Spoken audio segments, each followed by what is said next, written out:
So off the top, I gotta tell you, I so wanted you and Aubrey to become this like dangerous duo. Instead, you guys were like lionesses circling each other, being wary of each other. Why couldn't you guys get on the same page in those early days? That is such a good question, Nick. And I would have loved that too. I would have loved, the lionesses in a pack, going for their prey instead of at each other. But I think sometimes you just get like an oil and water situation, and you can either utilize that to your advantage to like confuse other people, or you can utilize it to let other people know you're not their target because that's your target. And so because we didn't have the right chemistry to work together, I had to kind of go with the latter. But yeah, I was an Aubrey fan going into season 50, and that would have been great. You and me both, buddy. Was there anything we didn't see in those conversations? Because even in the premiere episode, we see you two talking, and it's clear from the jump that you're both kind of like checking each other out. But anything that you could say to add more context? Yeah, so prior to that conversation, I had a few of the people in my alliance, which, by the way, an alliance? Wow, they're pretty fun to work with. I didn't get that on season 4. What growth? What growth? Thank you.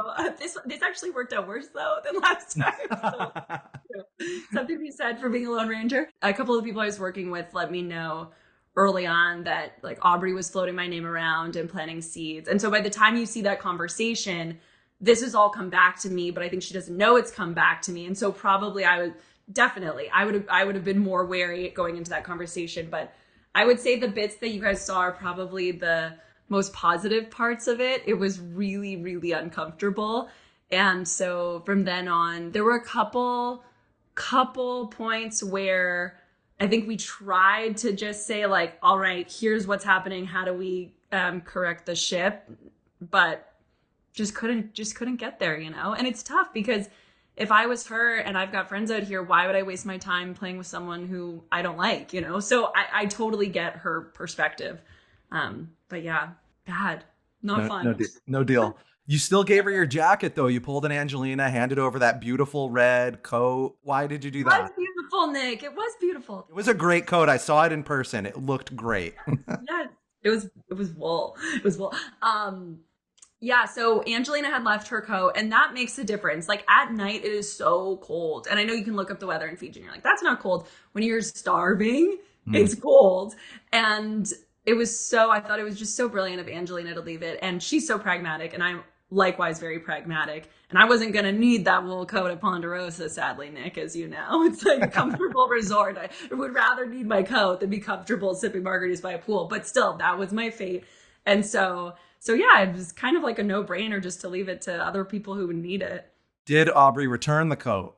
I do not have the coat. I don't know what happened to the coat. I do not have the coat. Now, speaking of Angelina, last week she kind of came out talking about how the season's edit is underrepresenting women. Any thoughts about what she said or that notion? Yeah, and I think there's a lot there. And I mean, look at the stats you can see and decide for yourself. But what I would say, my experience on this season is there was a ton of gameplay happening, and there was a lot of very nuanced gameplay happening. And so on our swap tribe, for example, I don't think you got to see much of the dynamic there, Chrissy, or what she was doing or working on, or any strategic conversations, but there were lots happening. And so I think as a fan of Survivor, what I like to see is the gameplay, and I really like nuanced gameplay. And I think it lends itself well to how a lot of women approach the game. But I think we're getting a lot more like sort of slapstick content instead of the nuanced strategy. And it's not to say it's not happening. It is happening. There are so many great conversations like that out there. And I wish they could all be shown. And yeah, Angelina, like you've seen, right? You've talked to her. She's a force. You didn't get to see that, but she's a force. So you miss out on great stuff like that. Now, you found 2 idols, but how frustrating was it? Did I? How frustrating was it that you just had to give them away to other people? I knew going into this season, if I'm lucky enough to find a Beware advantage, whatever it is, take it, because I'm so like, if you do sort of the odds of everybody being successful in the game and do like the weighted based on the relationships going into the game, I needed a lot of help. I needed a lot of help. And so a Beware Advantage would have been like a calculated risk 10 out of 10 times I'm taking. I did not foresee a Boomerang Idol. And my challenge with the Boomerang Idol is that I think there are already advantages in the game in terms of how many friends do you have going into the season? Like, how many relationships do you have? And the Boomerang Idol is a game mechanic that is going to further exaggerate that imbalance and those advantages. Because if your friend finds a Boomerang Idol, they're going to give it to you. So there is no one out there that I feel like would have given me a Boomerang Idol. So this is an advantage that really only ever is going to cut against me because no one's going to give it to me. And if I find it, I have to give it away.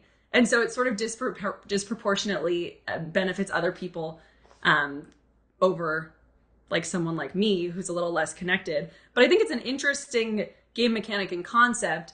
I just wish they introduced it in season 51, you know? And meanwhile, the two that you gave idols to are chilling on Exile Island while you're facing the fire of tribal. Must be nice. Yeah, exactly. Exactly. Now, if you were in either of the other groups that were separated with this Blood Moon twist, could you have survived in either of those other groupings? Yeah, let's say yeah. We'll never know, but let's go with yes, Nick. Yes, I would have. I could have. No, I do think depends which person you swap me with from that group, I think. But on balance, I would say yes. Is it frustrating that your game kind of came down to that luck of the draw? No, I love it. No, it was great. I love getting voted out. Yeah, it was so great. It was exactly what every girl dreams of. No. I don't know, but if you're not going to win and you're going to have a downfall, like pick your poison, right? What do you want your demise to look like? And so, yeah, anything short of winning kind of just all feels the same to me. So let's say you make the final three. Which two players did you envision would be sitting next to you? I don't know. So let me tell you what's going on in my head. What I'm thinking is, who do I want to sit by because that's who I really want to see at the end? Or who do I want to sit by because I think that'll give me the best chance of winning? And I'm I have both trains trying to leave the station at the same time. And they're just on the tracks. Who do you want to sit next to in order to set yourself up for the win? At that point, I think because I had an information advantage over Rizzo, that kind of like how D had over Austin, I think I would want to sit by Rizzo because of the idol that I had given him at this point that he doesn't know about. And then probably Joe because he's trustworthy. Like he and I were working together, and I think, people are like, oh, honor and integrity, it's so boring. Let me tell you, when you are playing with someone who is honor and integrity and they have your back, it is such a breath of fresh air in Survivor. And so I would want to hold on to that comfort as long as possible. And Joe is just a really good guy. And so that's who I would go with. I would be worried to sit with Colby because he is such an incredible speaker, but him and I were really, really close in the game. People didn't get to see that.